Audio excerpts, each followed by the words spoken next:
As we approach the holiday season, I always crave cornbread. It is warm and hearty, perfect for a colder day.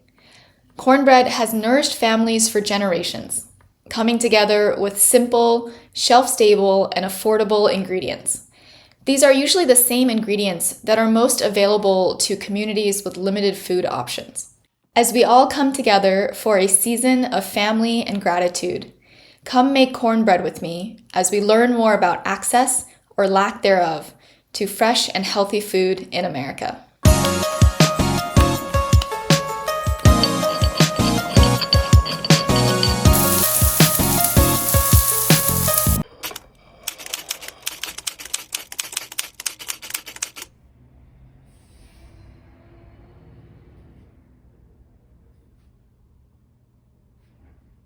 The history of cornbread traces back to indigenous people of the Americas that have long cultivated maize as a staple crop.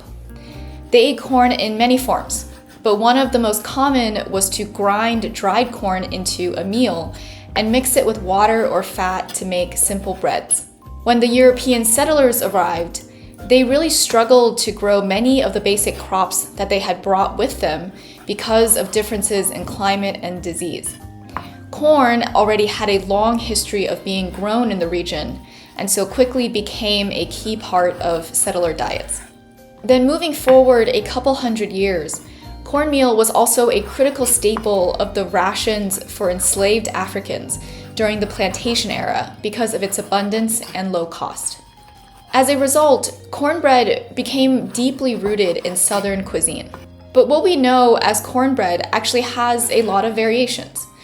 The South generally prefers a savory and coarse cornbread that is made entirely with cornmeal. The bread usually has more texture and a more intense corn flavor. They also tend to fry the batter in some sort of animal fat in the pan before baking. In the North, on the other hand, wheat was more readily available. And so as a result, chefs began to add flour to their cornbread to make a lighter and sweeter version. The version I am making today is closer to a northern style, as it does include wheat flour. I find the resulting bread to be a bit lighter when made this way. But the crispy edges that are super delicious because they are cooked in fat is a southern technique. The bacon, cheddar, and jalapeños add savoriness and spice to each bite. This helps the cornbread stand alone, or be a delicious accompaniment to your favorite foods like fried chicken or chili. Cornbread is delicious, but it is important to remember that cornbread has always been a food of necessity. This goes back to Native Americans who relied on it to survive deeply cold winter months, as well as African slaves who were given very little to eat. People have always eaten cornbread to survive, and even today, that still remains true. The basic ingredients of cornbread, including cornmeal, salt, and fat, are all shelf-stable, meaning they can last a really long time in your pantry. Shelf-stable products are usually convenient and cheap because they are industrial products that can be made in huge volumes. What that really means is that producers benefit from the scale, which reduces the cost of each unit.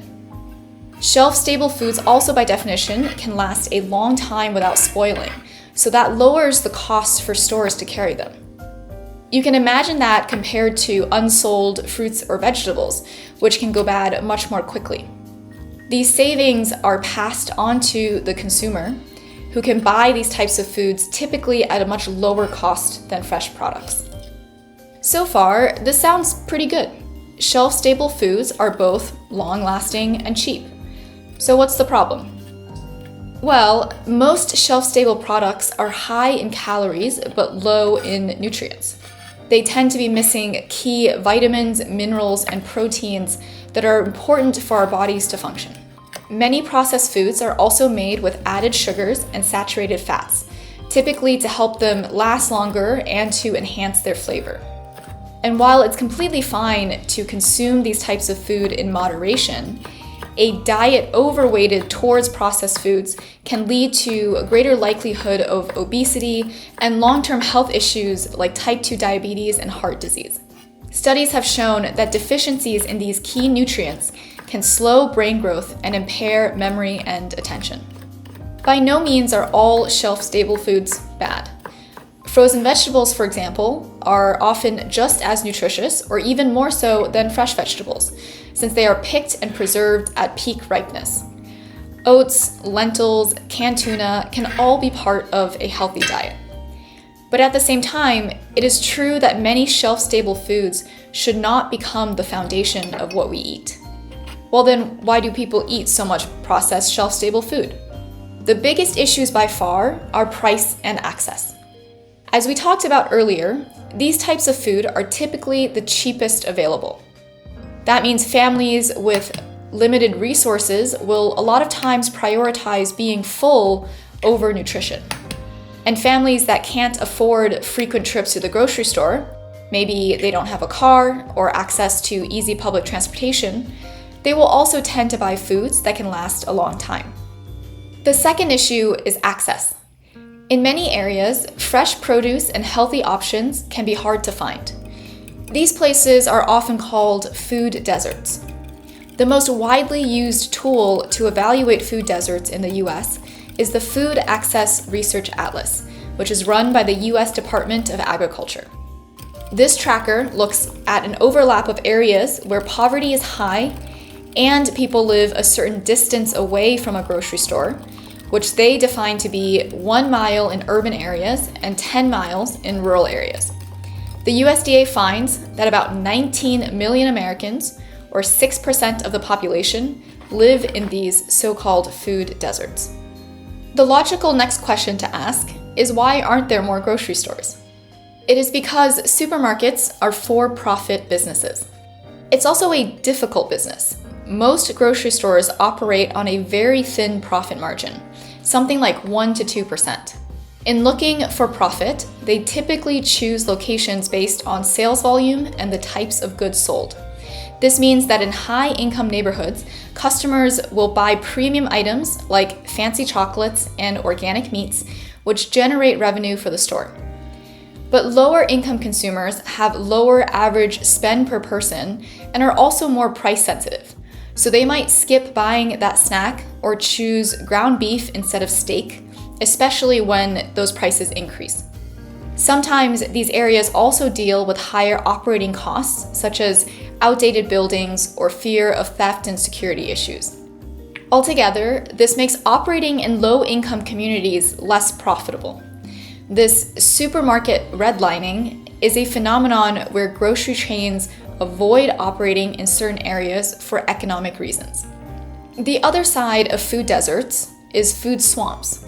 In some places that lack grocery stores, convenience stores, fast food restaurants, and gas stations have stepped in to fill that gap.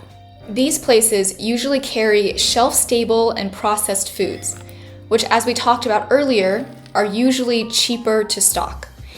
Even if stores with healthier options are physically accessible, unhealthier options can sometimes be the easiest and fastest to access, which encourages people to make the unhealthy decision. Imagine if you have just come home from a long day of school or work. You could drive 30 minutes or 45 minutes to the nearest grocery store, buy ingredients, and cook yourself dinner, or just grab a box of mac and cheese from down the street. The second option is much easier.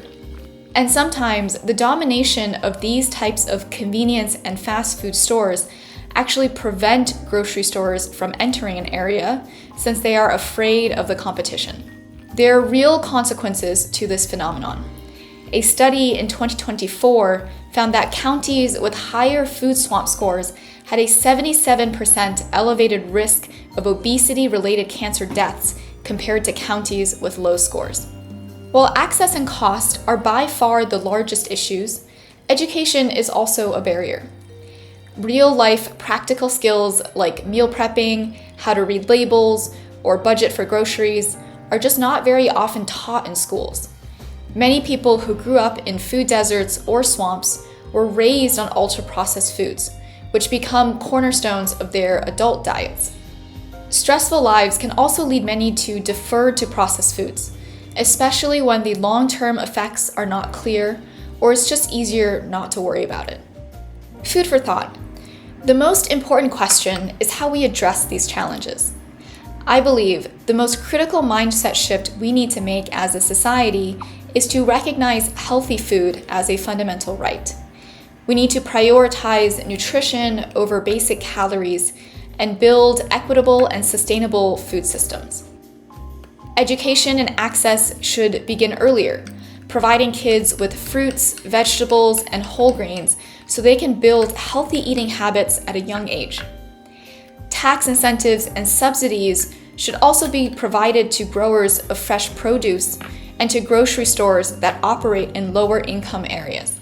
And at the same time, there should be stricter regulation on the density of unhealthy food purveyors and the types of advertisements they can run, especially targeting kids. There is unfortunately not a single magic solution, but all of the steps above should bring us closer to healthy and nutritious food for all.